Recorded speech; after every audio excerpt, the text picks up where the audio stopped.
Hi, everyone. Thank you for joining us today. We'll just take a couple of moments here before we start so that more people can join us. But in the meantime, I'd love to know where you're joining us from. Are you maybe joining us from another country? Do you actually study in the US? Wherever it is that you're from, feel free to put it in the comments section, and we'd love to hear from you. And to those who are just joining us or just coming in, I just wanted to say that we're waiting just a few more moments just because today's session is so special and we wanted as many people to experience it as possible. So definitely fill up that comment section with wherever you're joining us from.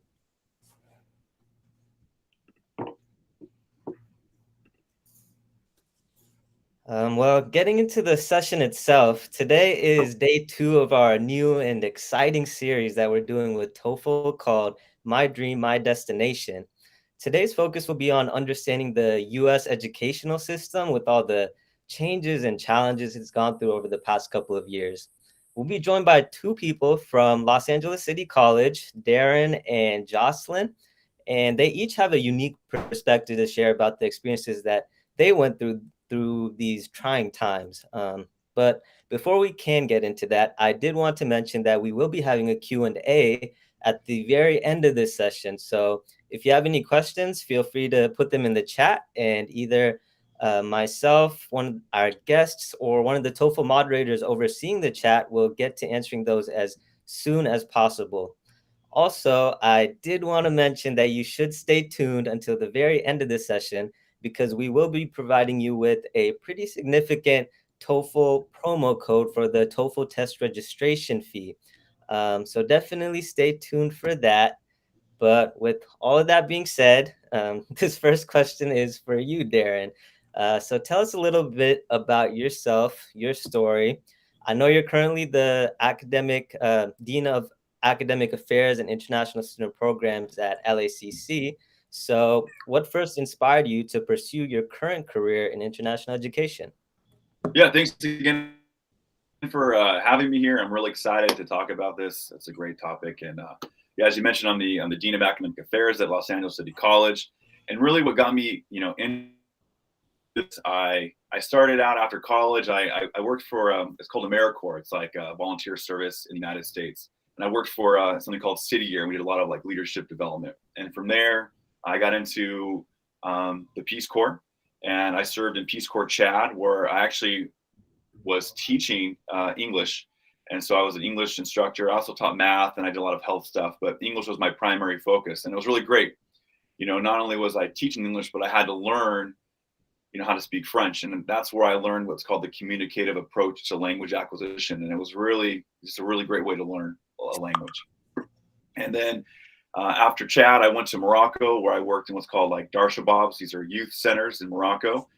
And I actually I was teaching English, but I was actually training Moroccan teachers the communicative approach to language acquisition. I worked with the American language centers in Morocco, and we actually brought in teachers, and we did a lot of training programs for these Moroccan teachers, so they can get job placements in American language centers and other schools where they could actually teach English. I also was a LCF trainer, which is like a language cultural facilitator trainer. So I was working with Moroccans who were actually teaching Arabic to folks like myself, but I was teaching them about the communicative approach to language acquisition. I also, while I was there, did teach TOEFL classes, and I did TOEFL training with Moroccans. So I got to like train Moroccan teachers how to teach the TOEFL test, which was really cool. And then from there, I ended up, after the Peace Corps service, I went and I was working with a company called Morocco Exchange and Crossing Borders, and we were working with Europeans and Americans studying in Europe and bringing them over to Morocco, and really just kind of, showing them the culture of Morocco and kind of having these, really rich conversations about culture. It was great. And then I also worked with West African refugees who were in Morocco and doing small business development, teaching English, mainly to women who were trying to kind of get established. And from there, I ended up working in the community college world. I got my master's degree from Antioch and started kind of working in international education, and started out at LA Southwest Community College. Ended up going to a private school called Otis College of Art and Design, where I was overseeing their Center for International Education, so doing study abroad, working with J visas, F visas, um, kind of all over the place. Then I went to Mount SAC, and then I ended up at LA City College, and I've always been kind of in international education and working in this world, and I love it. It's something I really enjoy. That's awesome. I feel like you were really able to get the full spectrum of experiences in international education, and now being at LACC, I think it makes you the perfect guest to have today. But before we can come back to you, I do want to ask you, Jocelyn, tell us a little bit about your story. Why did you choose to study in the USA, and where are you from? So, hi, my name is Jocelyn. I'm from Guatemala, and I decided to study in the US because my mom was here actually. Like, she came, and I was like really far from her. So, I said, like, I really want to be with her, even though I was applying for different like scholarships and everything. When my mom came here, she saw like the opportunity of study what I really like, that is drawing, creating, and do like things that can come out of my mind. Is not only like doing something that already has like a path. So I was studying architecture, and then I decided like I will change to animation. So my mom, she was the one making all the process here in the US. She was like pending, we paying a lot of colleges, like we make a lot of payments process and everything. And then on May from last year, I got accepted in Los Angeles City College. And after that, I'm here working at the ISP office. I really enjoy being here because it's like, it's really fun actually, like interact with many people, being in many different activities. So I think it's really fun. That's how I like, I will not change being in the US because I think this is where I needed to be. And it's like, it's so exciting actually. Yeah, and I think your story is a very inspirational one too. So I'm very excited to hear more about it. And as a big part of this session, I did want to lay the groundwork and ask, how was your experience taking the TOEFL test in preparation to study in the USA? Can you repeat the question, please? So I wanted to ask, how was your experience taking the TOEFL test in preparation for studying in the US? So the TOEFL test, I know it's really hard, but I think you need to prepare like really well for your TOEFL test. Like you need to read, you need to practice, you need to put in like to listen at many things in English, because it's a lot of things about phonetics and many like you need to hear the things that you will do. Like it's all about listening, so you need to prepare, like read, like listen, like watch things to know what you're doing. So for me it was hard, like I really struggled so much, but I passed it, and it was just about reading, like studying, like paying attention to what I was doing. So yeah, that was my experience. Yeah, and so Darren, this next question is for you. So American higher ed has always prided itself on being a brilliant beacon of sorts for international students. So having been working in international education, what's been the most rewarding thing for you on a professional front? Well, I mean, just working with international students, put one, you have a student who's leaving what they know, leaving what they're familiar with, and they're coming over to study in the United States. And so it's unfamiliar territory, right? And so as an international educator, to be able to be in a position where we can create a safe space where these students can come over and make them feel welcomed and give them the resources and the tools they need to be successful, and see them thrive and see them, not only grow professionally, but to grow personally, to develop that self-efficacy and to have a hand in that, I think is something that I just really enjoy. And I love meeting people, who are really trying to pursue this educational, dream. And, what's also really neat, a lot of students here in the US, they don't really have the opportunity to maybe travel outside of the United States. So having that interaction with it just makes the the community of education a richer environment when you have that kind of like multicultural diversity, on our campuses here in the US. I love that. So this one's also for you, Darren, but with such a big array of schools, programs, and locations to choose from, that can definitely overwhelm a lot of students. And so, how would you describe the American education system today to an international student who might not be really familiar with it? Yeah, so I'd say a couple things. One, in general, in the United States, there is no national university. There's no national university of the United States, right? So with that being said, each state has their own higher education system. And typically within each state, there are UCs, so universities. There's state schools. So for example, you might have the University of Michigan, then you might have Michigan State, and then you're going to have a private school, like let's say a John Hopkins. Um, or a Stanford. Those are private institutions. And then you're going to have community colleges.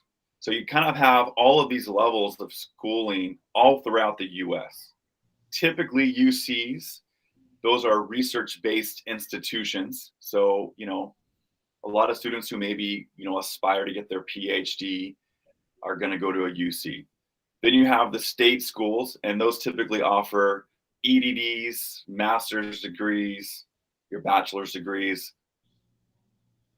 And then a community college, typically those offer AA degrees or they offer certificate programs. And the community colleges, like where I'm at, those are pathways that let you take your lower division and your general coursework before going to a university or a state school to kind of get that out of the way. And then you can finish up your bachelor's degree at one of those institutions. But I think that's the biggest thing is there's no national university of the United States, where that's really common practice in a lot of other countries. I also would say within the US, I think in a lot of countries, there's like kind of a sink or swim mentality. You're either going to pass the class or you're not going to pass the class. But in the US, there's a lot of resources that are available to students to really support them, to really help them through to, I think, really, succeed in school. And I think that's something in the US that we really, pride ourselves. So you really have a lot of different types of options when you're looking to study in the US. Some people really like that private school, kind of atmosphere. And the advantage of a private school is a lot of the classes aren't impacted. So it's really easy to get the coursework that you need. And you can get done, a little bit quicker sometimes. They tend to offer more scholarships. But I think you have a lot of variety in the United States, depending on what it is you're looking for. And I think that's an advantage of studying here in the US that you may not get in other countries where you study. Yeah, and I do think we will definitely come back to that point you touched on there being so many resources available for students in the US. But before we can get there, how do you think the past few years with the pandemic and everything that's gone on has actually changed or impacted the educational system? Yeah. So, I mean, speaking, personally, I think pre-pandemic, a lot of coursework, at least in these public institutions, were not online. A lot of the coursework was in person. A lot of the educators weren't maybe trained on how to teach an online class, how to adapt their coursework to being online. And then with COVID, everybody was really forced to know how to, use these online systems. How do you teach your class online? And so there was a big push to train, a lot of our educators, a lot of our faculty on how to use these online platforms. And I think this has been really beneficial. A lot of our educators now know how to teach these synchronous classes, which are like in person live, or asynchronous classes, which are, taped, pre-recorded, and then you can watch them whenever you want. And a lot of our Oh, you're kind of breaking up right use, now. there's also a big shift to virtual. Yeah, How it's about now? getting better. Good. Yep. Yeah. Yeah, so I think there's a big shift to virtual technology too. For us, we're using a lot of virtual aids and having virtual headsets and virtual classrooms. We're investing in the technology in that. And I think a lot of universities are doing that. So there's better online training for faculty. There's more access to online classes that you wouldn't have before. Chemistry has always been in person. Now you can do chemistry online. And faculty know how to do that. Virtual classes, I think that's really great. There's more online support resources now that normally you'd have to go on campus to go to the writing center, but now you have virtual tutors. So I think all of that has been a real benefit, and a big shift that we've seen within education. And so you have a lot of access to different types of coursework that you wouldn't have before.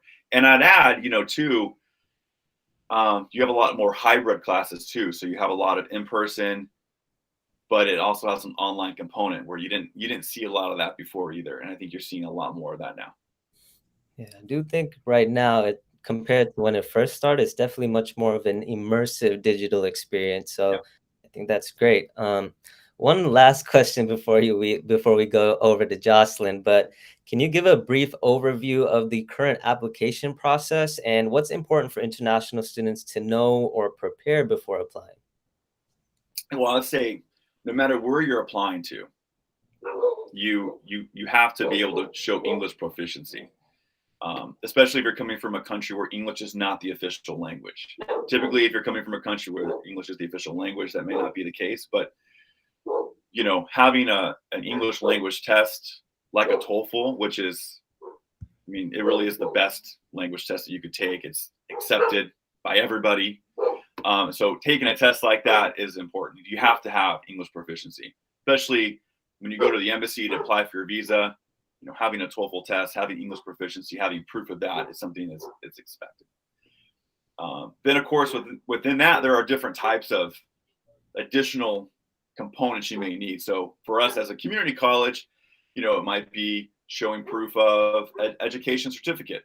If you're 18, you may or may not need a high school diploma in order to show proof of that to apply to our school. Having financial guarantees, like showing proof of financial abilities for a year, that's something that you're going to need to show proof of. Some schools may require an essay. Some schools may require, personal essays as well.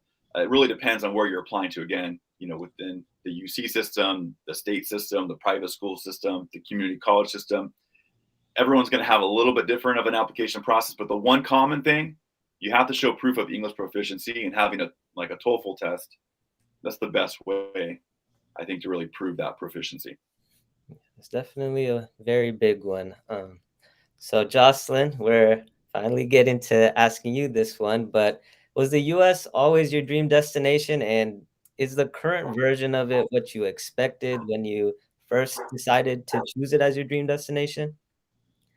So I never thought about studying like outside my country, maybe because it was like it's my language, right? Like in my country, it's my language. I don't need to be struggling with an English language or French or Italian, any language. So when I saw the opportunity, I was like not sure about it because it was like I will leave everything behind, my friends, and this goes to the other question that you just mentioned. It's like when you come to the US, they think you have money, that you will not need to survive. And everything is like in the movies, like you will go to a high school and you will be dancing like in High School Musical and everything. And it's not like that, actually. Like, you really have to work hard to get whatever you want when you're here in the US. Like, you have to leave your friends behind, your family behind, or people that you really love behind for you to come to a new country and start your new life, like cooking a new life. So maybe it was not my dream destination, but I'm really thankful with the US because they have been opening doors for me. So it's like I was wondering if I can go to any other country later, or what will happen with my life later. Like, it's like in the US I have what I want, but if I go any other place, I don't know what I will get or something. So it's like the US is not what you see all the time in the movies. It's like you have to work hard. You will not see like flying cars like in the movies, or you will not see a civil war in the like how it is in the movies. It's just like a normal life in a different country. How has life evolved for you, you think, in the past 2 years, both on campus and in the greater community?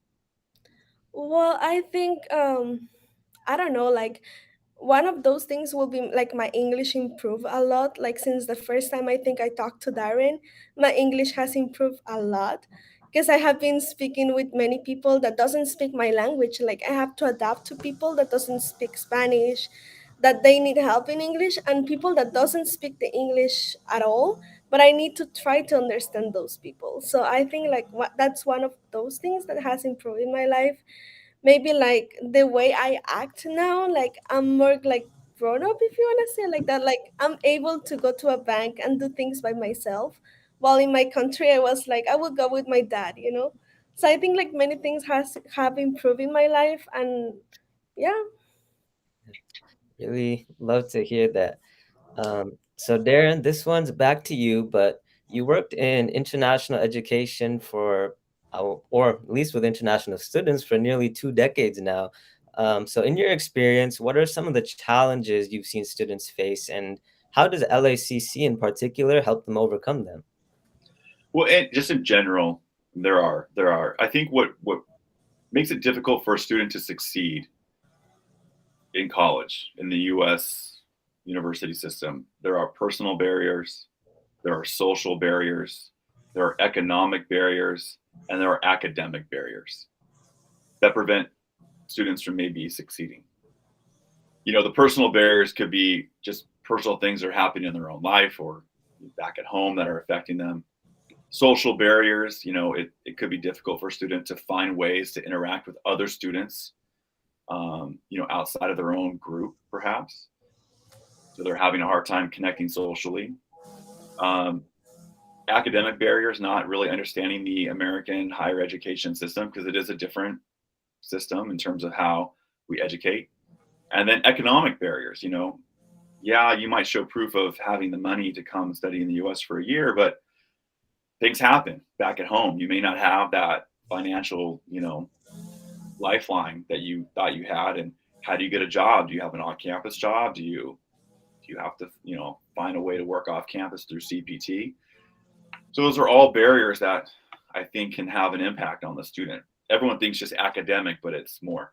So for us, I mean, at LACC, for the, for the economic barrier piece of it, we employ a lot of our students on campus. We offer a lot of on-campus opportunities for employment. We employ students mainly through our bookstore. We work with a lot of different departments to try to get students jobs. But right now we have like probably over 20 of our international students have on-campus employment just through our program. So that's a big one. Students can apply for scholarships as well. We've had probably about 3 or 4 students get scholarships through our health insurance company and through our foundation program as well. It's another way to get scholarships. And then, of course, we're a big proponent of CPT, which is curricular practical training. So when a student studied for an academic year, they're able to work off campus in a field related to their study. And we are big advocates of CPT, and we work hard to make sure students can find those jobs off campus. Not every school does that. Not every school, because they approve or deny CPT. So we really try to promote CPT. Those are all ways students can work, earn money. I think on the social piece of it, we do a lot of programming through our office to try to connect students with other students.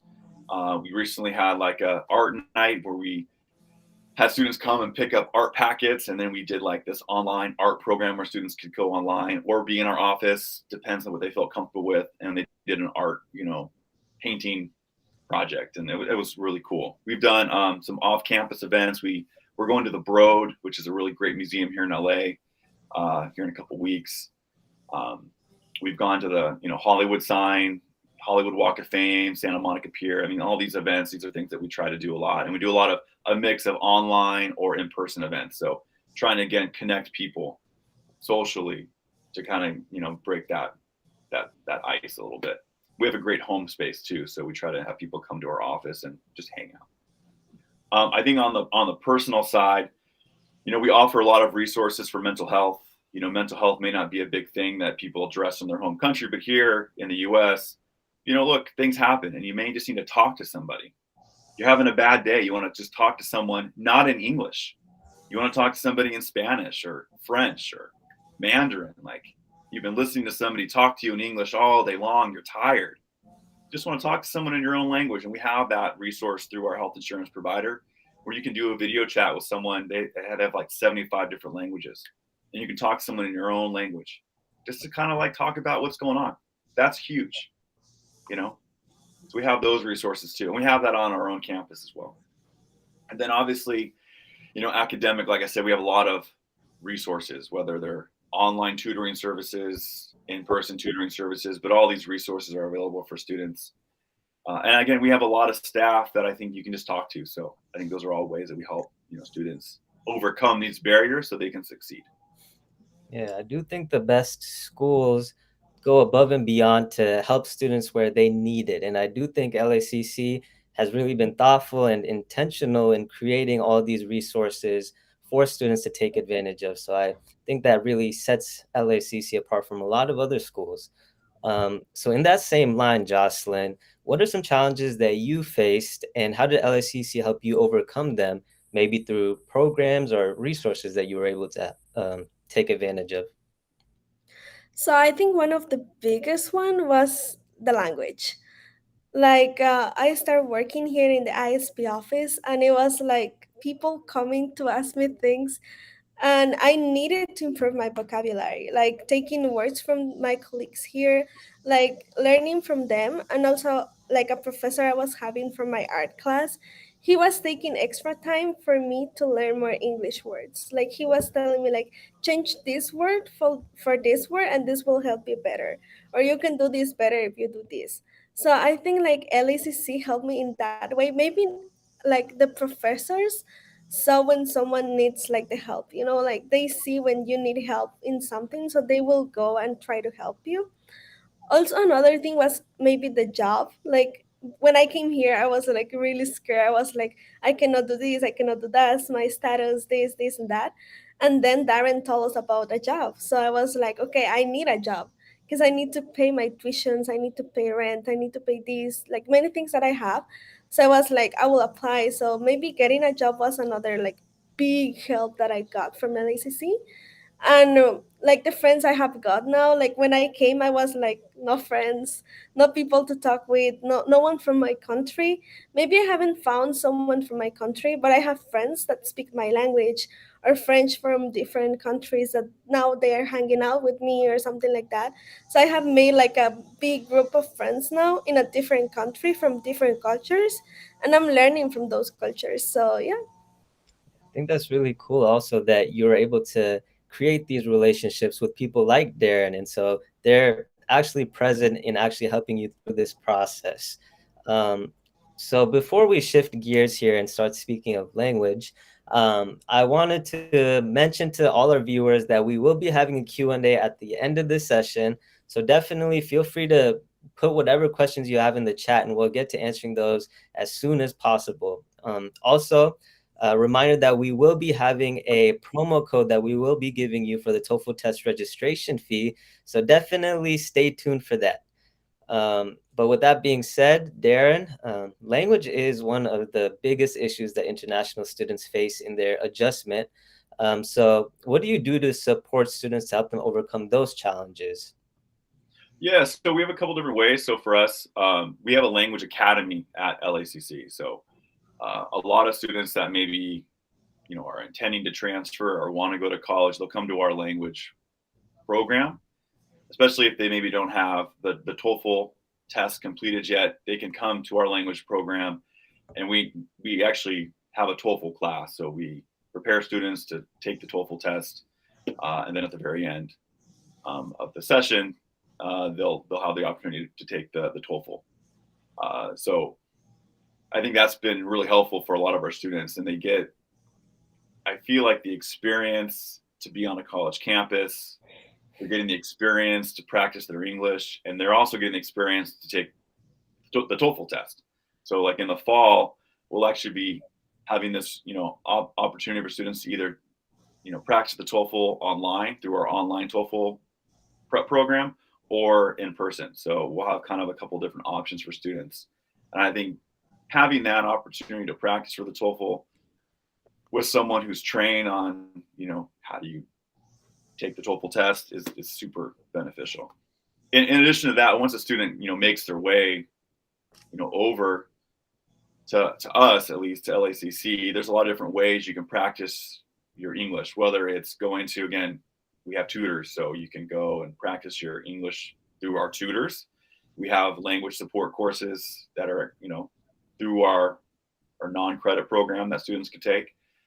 And there's just also, again, those social interactions. There's just different ways to have these conversations with people when you go on our field trip, or you take an art, party class with us, or you come to our office just to talk. I mean, there's all these different little things you can do too that I think you can practice your English like in a kind of in a more passive way.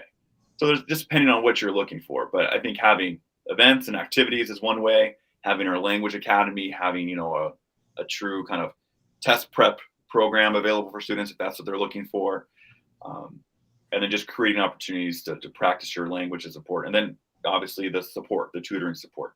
Those are all different ways that students can practice their English, and we support them in kind of whatever way they feel like they want. I think that just goes to show how intentional, again, LACC has been in creating these resources. So I think that is awesome. And so, Jocelyn, in what ways has LACC helped you to improve your English? Well, like I said, like working and talking to people that doesn't speak my language. With this professor that I just mentioned, like he was helping me with words like that I didn't know actually in the beginning. So I think those two ways have been helping me a lot. And to start learning like in an English system, like all my classes were in English, like my assignments were in English, what I have to answer back is in English. So I think all of these things have been helping me. I think I need to improve a little bit more because I'm always learning new words, new things, and everything. But yeah, like LACC have been helping me a lot since the day I came. So yeah.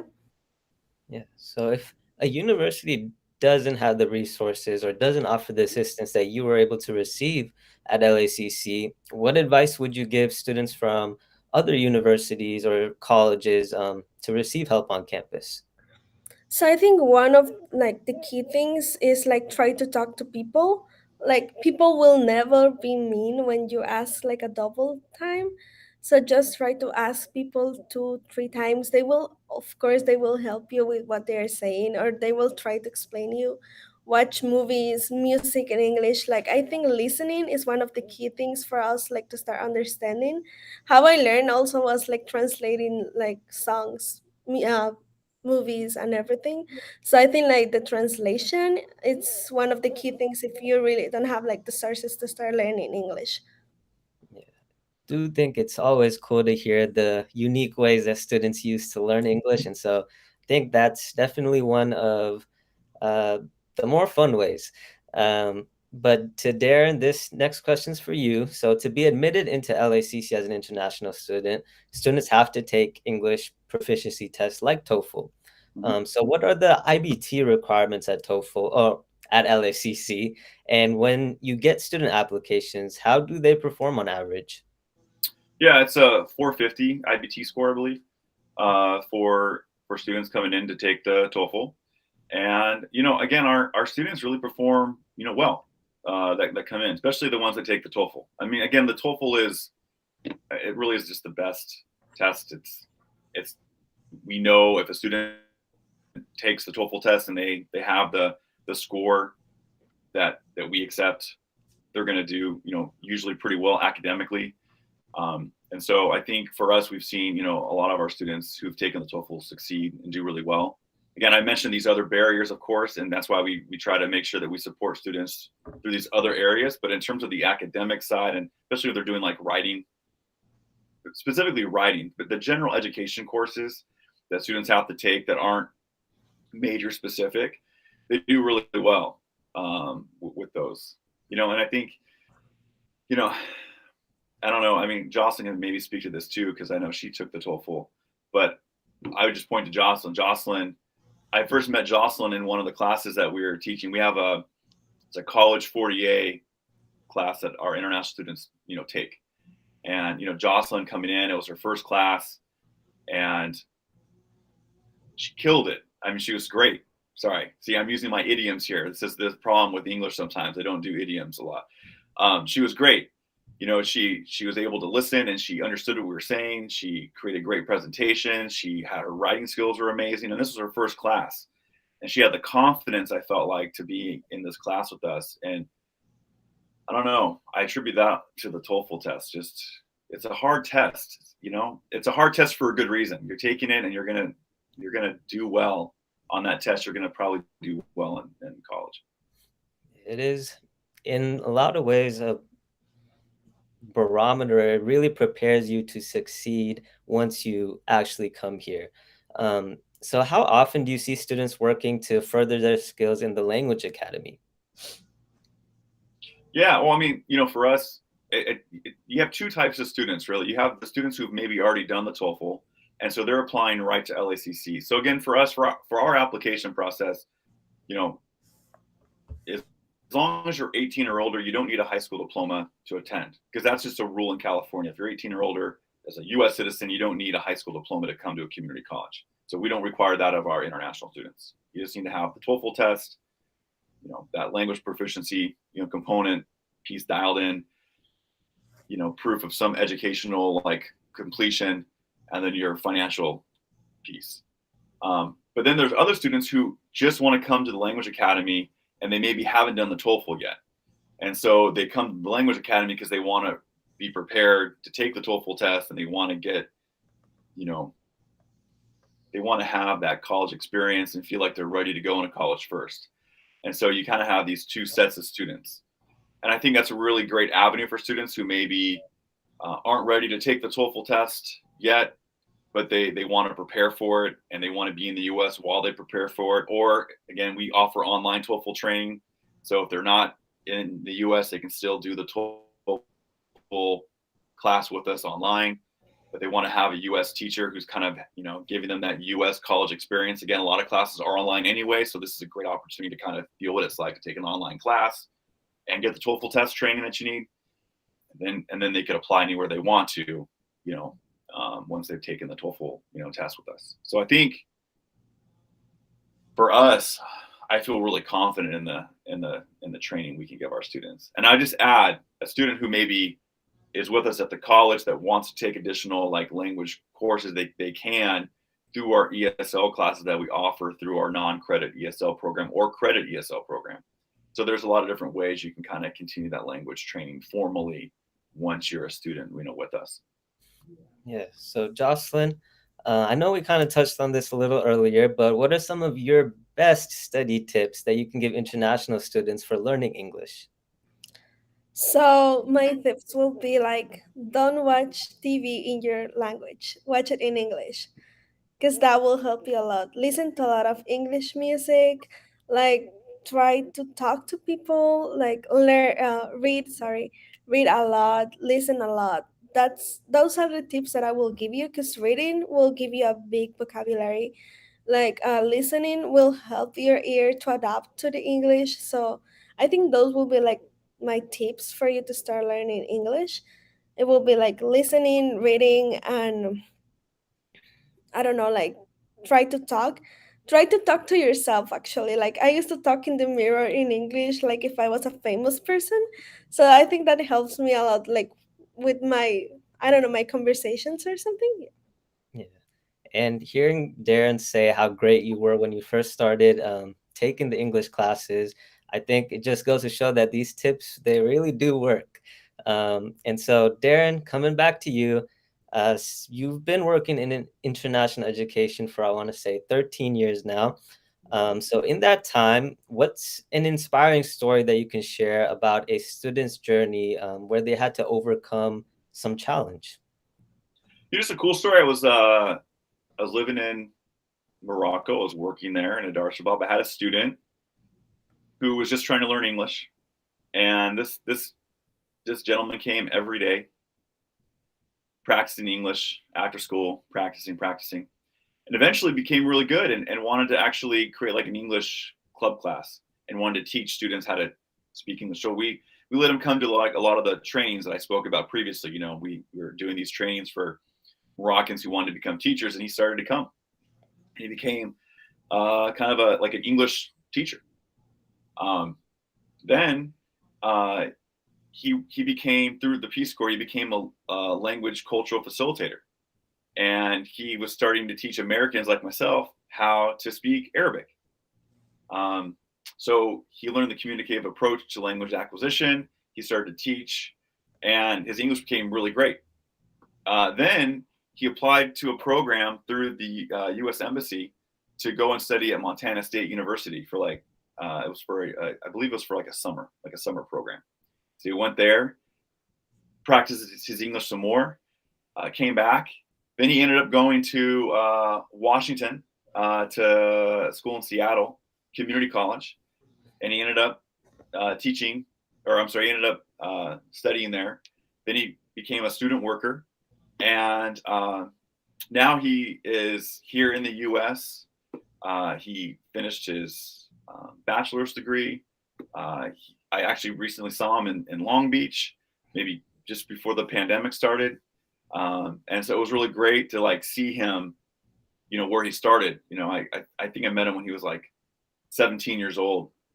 And again, English was really limited. And then now he's, made it all the way over to the US. He had this really long journey, but, I thought that was just really cool to see that progression, of where he started and where he ended up. And, he's working here in the US and he's thriving and doing great. So I think it's a really cool story.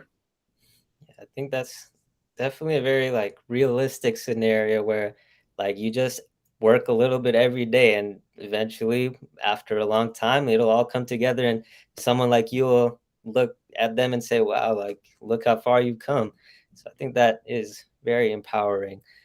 Um, so Darren, for students from different regions, what insights can you give them on the current conditions of applying to LACC?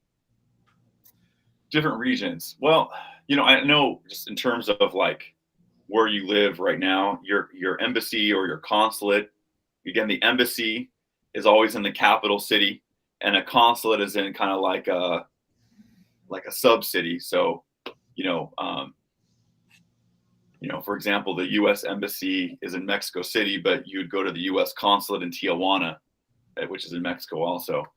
It may or may not be open. So I know a lot of students, if they're trying to apply right now and they're having a hard time getting a visa appointment, it may mean that they have to travel to a different embassy or consulate to get that visa appointment. A lot of our students right now from Myanmar are having to go to Thailand to go get that visa appointment. And I know the visa appointments are taking a little bit long. So I'd say, one, apply early to your school. So if you're looking to apply for the fall of 2022, you probably missed that opportunity if you're still trying to get a visa. So you're going to really have to apply for that spring 2022 or 2023 term. And apply, early so you can have enough time to get your visa appointment. I think that's the one thing I would really stress. Typically when you get the I-20, once you have that CVIS ID number, remember you only have to pay that I-901 fee one time. So if you have to defer your I-20 to a different semester because you can't get that appointment, you can use the same CVIS ID number. You don't have to pay the I-901 fee again. So that's, I think, important to remember.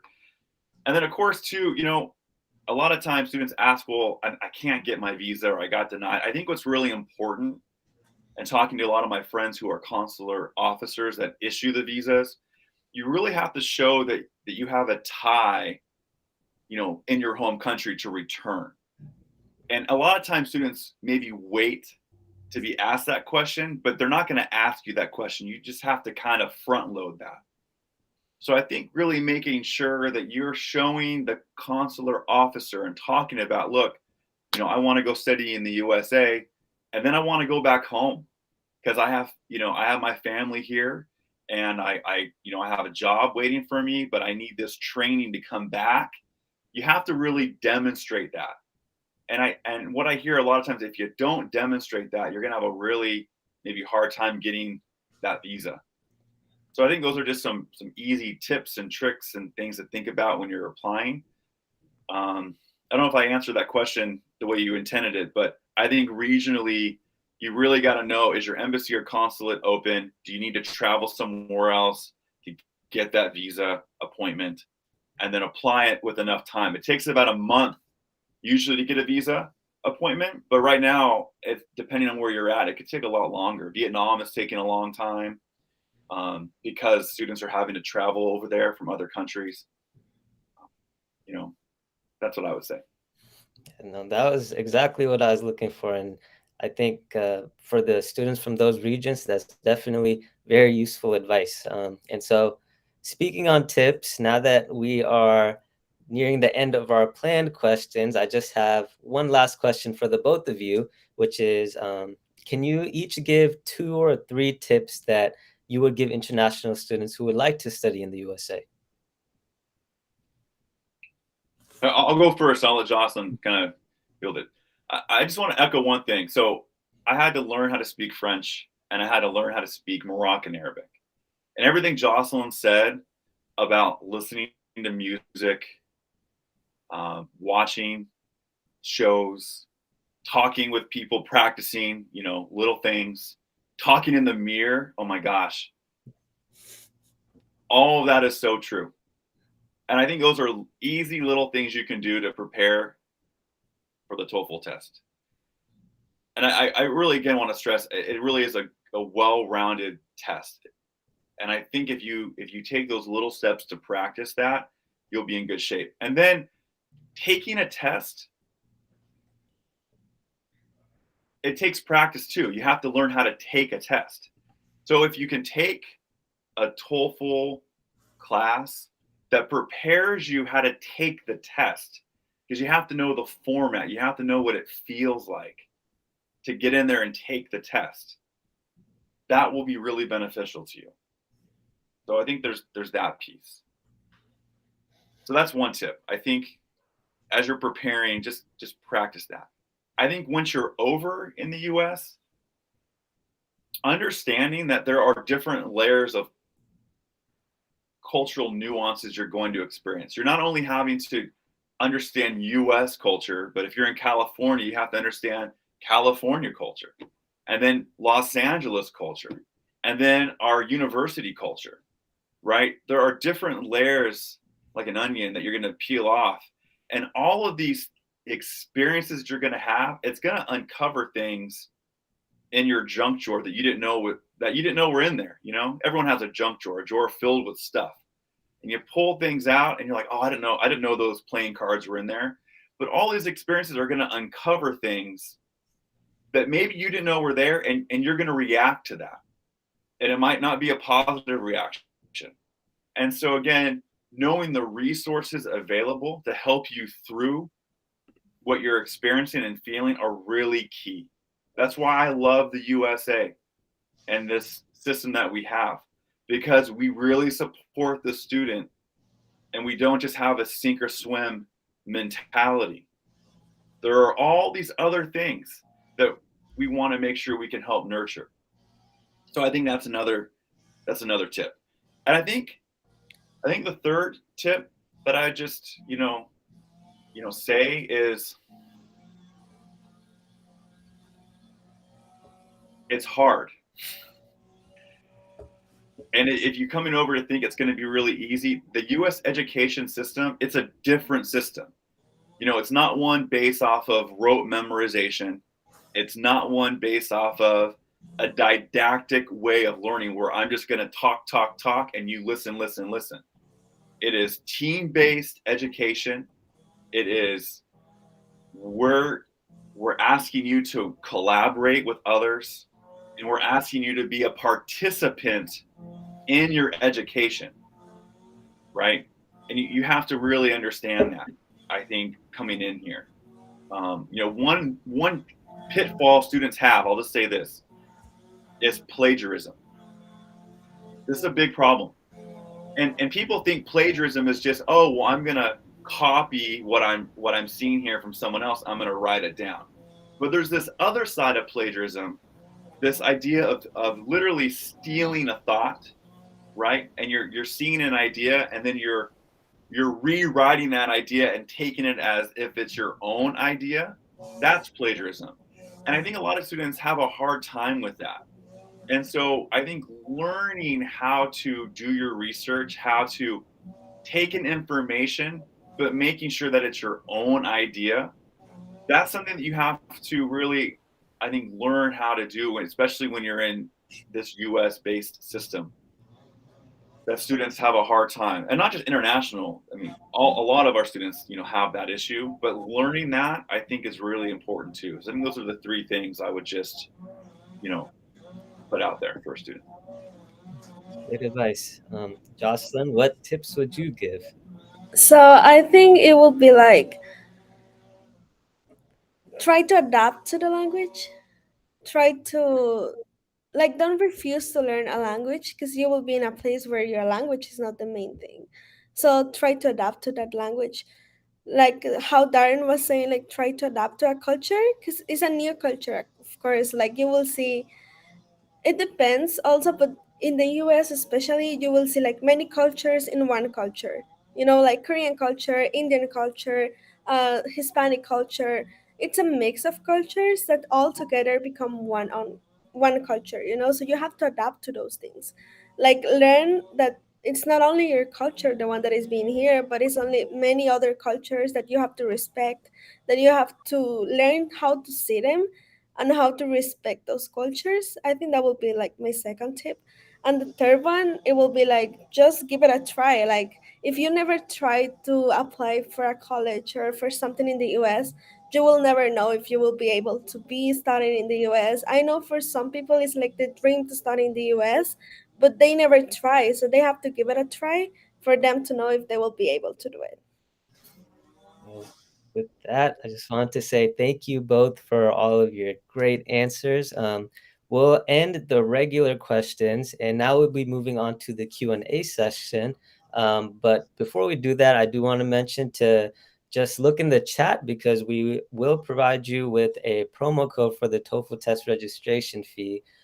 So with that being said, uh, Darren, this first question is for you. So would you say that a TOEFL class is better to take than teaching yourself in preparation for the test? I think there's value in learning how to take the test. So if that means you're just doing a lot of TOEFL practice tests, that's great because you want to know what it feels like to take the test. Because to just study sections, so okay, I can do really great in the speaking test, or okay, I can do really great in the writing, component piece. That's really awesome. That's great. And if your English is, really good and you can practice in that way, that's good. But I would recommend if you're not going to take a TOEFL prep class, you should take a TOEFL practice test a couple of times so you can feel what that test is going to be like for you and you're not blindsided when you take it for the first time, because there is an art to taking a test, to being a good test taker. And that's what you're learning. You're learning how to be a good test taker, not just knowing the content, but how to take that content and then apply it when you're actually forced to take a timed test. Yeah. So Jocelyn, this next question is for you. So it is hard to adapt to life in the US, but do you believe that having your mother there with you would have made that process easier? So the thing is that my mom, even though she was in the US, she lives in a different state. So I was like completely alone in California, like learning how to use the metro, like how to actually Darren make me use the metro once, like this week. And I was crying in the metro because I don't like it. Because it's not what I'm used to do, you know, like I'm used to walk. I love walking. I prefer walking than taking the metro, but you have to learn those things because if you want to walk from here to Anaheim, you will never reach it. So like you have to learn those things. My mom, she was only like, she was giving me like moral support from Denver to here, and she was like, you can do it, you got this one, don't cry. I was crying all the days because it's like my mom is far, I'm in a new country, like my brother was here like for some months, and it was like you're completely alone, like no one is there with you, like supporting you. I know how people feel when they come from overseas to here to the US, because I was like that. Even though my mom was in the country, she was not in the same state that I was. Yeah, well, seeing and talking to you now, I can see that the experiences that you were able to have definitely helped you grow into this person you are today. So I guess in some ways it did work out. Um, so this next question is for the both of you. Either one of you can answer. But are international students allowed to have work study opportunities or jobs? Yeah, I'll jump in. So a couple things. One, international students can work on campus.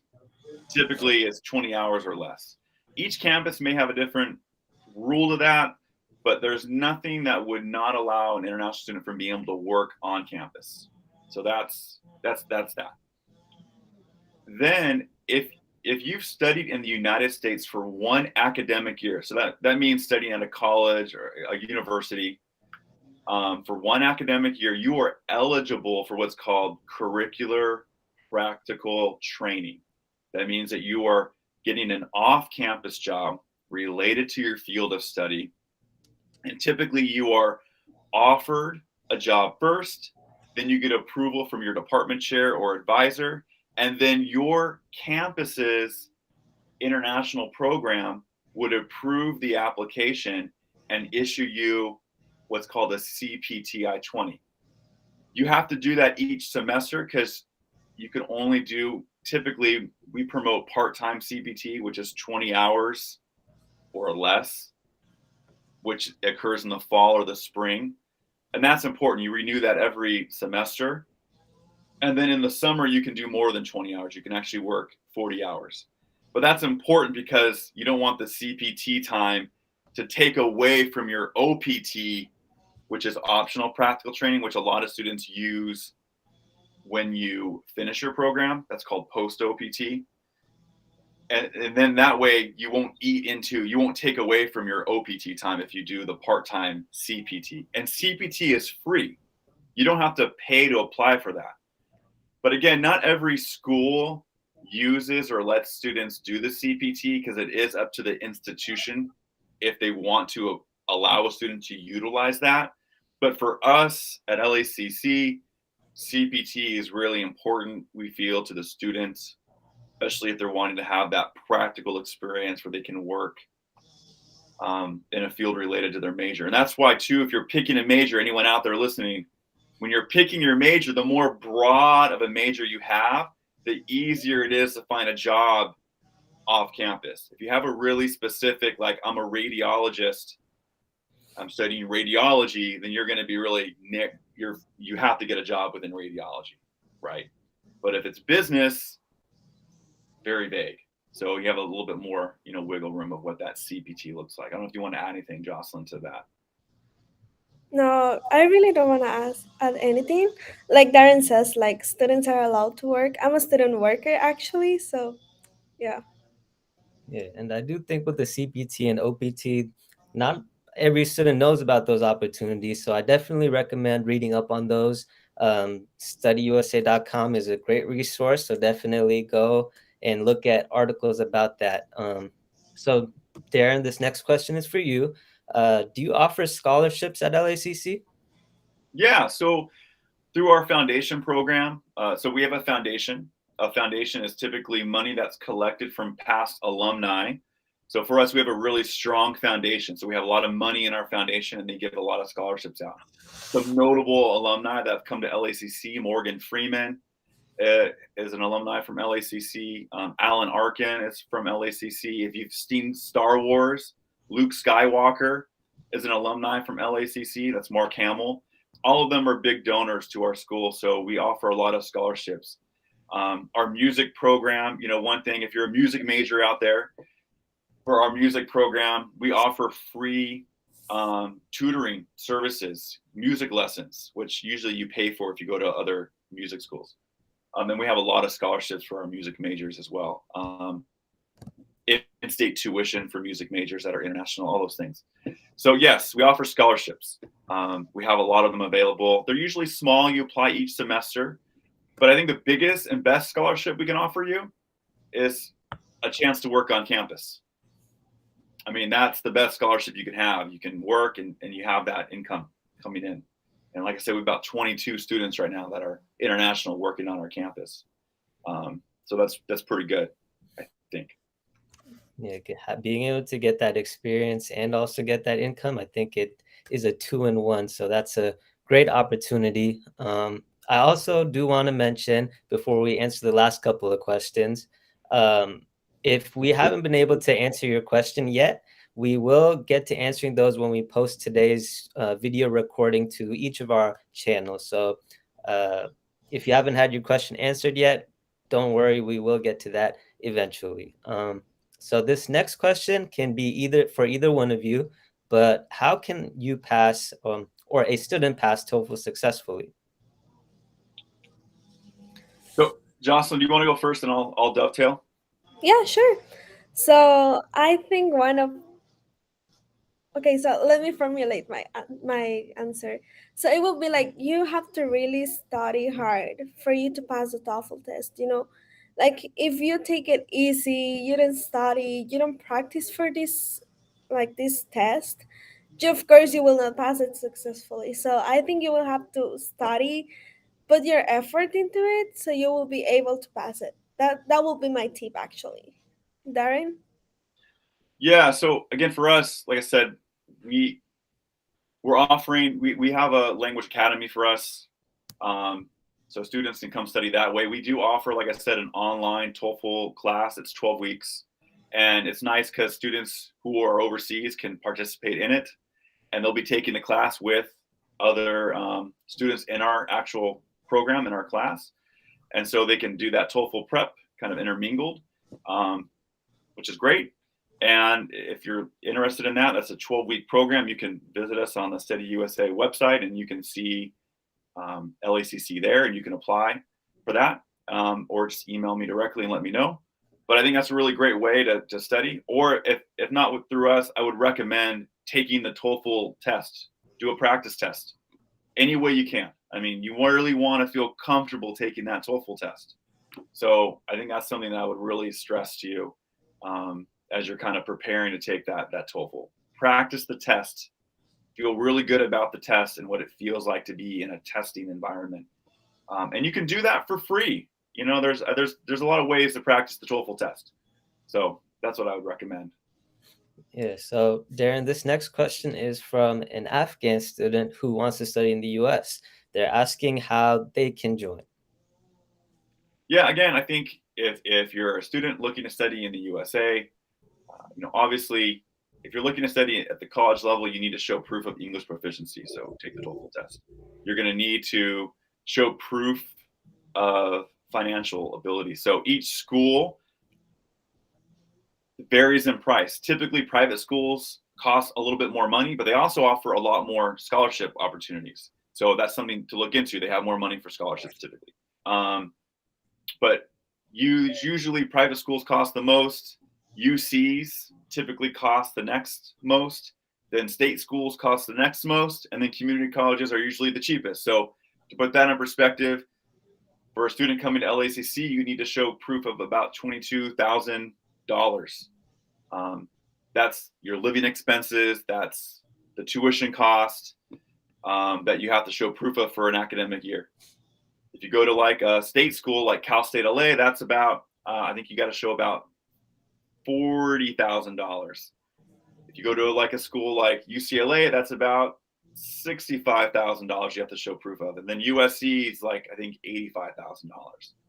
So you can see it just goes up because you have to show proof that you can afford not only the tuition cost, but then these extra fees you have to pay. Do you have ability to afford to live there? Do you have money for books? Do you have money for food? You have to show proof of all of that in your funding. So you need to make sure you have a funding source. But I would tell you, private schools typically have the best scholarship opportunities. So if you're looking, from that perspective, and the thing too with private schools, everyone pays the same amount. So if you're a U.S. student or a F1 student, you're paying the same cost typically. Yeah. So I would say that if you're that's what you got to do. English proficiency, show proof of financials. You may or may not need a high school diploma depending on where you're applying to. And then, I think pick your region. One thing to think about, I just tell everybody out there, think about where you want to study. The United States is huge. So, if you want to live in a city, that's great. Then you don't need public, you can use public transportation like a metro. If you want to live in the countryside, then you will probably need a car. You really want to think about where you want to live regionally too. And that's going to, I think, maybe have a play. I say that because typically schools in like Kansas, Mississippi, schools like in the South or in the Midwest region, they do offer scholarships. Whereas schools in California, maybe the East Coast, it might be harder to get a scholarship because they're more popular. the most popular places to study in the United States are California, Illinois, Texas, Florida, and New York. That's where a lot of international students tend to go. So if you go to a least popular spot, you're gonna have a better chance of getting a scholarship, and you're gonna have a better chance of getting more money to study there. Yeah. And so if a student does have the required TOEFL score that they need, what is the acceptance rate for students at LACC? For us, really, it's 100% acceptance rate. I think for us as a community college really is taking the student, and we believe in our ability to ensure that student can succeed. We have the resources, and even if maybe they weren't the best performer at their high school or wherever they studied at before, we feel that we have the ability to coach up, to give them the skills and the resources to succeed. So really, as long as you have the TOEFL score, you have the financial proof, because you need that to get the visa from the embassy or the consulate. That's them. And you have something like a certificate of education completion. Doesn't have to be a diploma, just a certificate of something. Will accept you, and then from there we feel like we can coach you up and help you succeed. Yeah, so this next question is our last question. So either one of you can feel free to answer it. But as someone who just heard about the TOEFL for the first time, how hard is it really? Jocelyn? So it is hard. Like all the tests has like the level of hardness, but like you need to study. Like it is hard. You will be breaking your head like for many days, but you will pass it if you really study and if you really want to pass it. If you don't want to pass it and you're just doing it for the fun of it, of course you will not do it. But it is hard. It is a test that it will give you knowledge, but it's not that hard. So Yeah, I would so just add to any test that you're not familiar with is difficult. But the more familiar you become with the format of the test, if you know the content, you'll be in good shape. I've taken the Foreign Service exam. I've taken the GMAT before. I've taken the SAT before. And it wasn't that the content was hard. It was I had to practice becoming familiar with the test format. And the better I, I did well on those tests because I practiced the test. I knew the content, but how are they trying to get that information from me so I can demonstrate that I know the content, right? And that's what I had to practice. It was the test taking over and over and over again. That's what I practiced, was the test taking. I would just really stress that any test you take is hard. Practice the test taking. Become familiar with the format. You'll be fine. and I think going back to all the resources that Darren had mentioned, from the TOEFL prep classes to just all the study resources you have, as long as you prepare, you'll give yourself the best chance at succeeding on any test that you take. Um, so with that being said, that is the end of our session today. So I wanted to once again thank you, Jocelyn and Darren, for joining us today. It was a pleasure speaking to you and hearing about everything that you had to share. And also to all of our viewers today, thank you for joining us.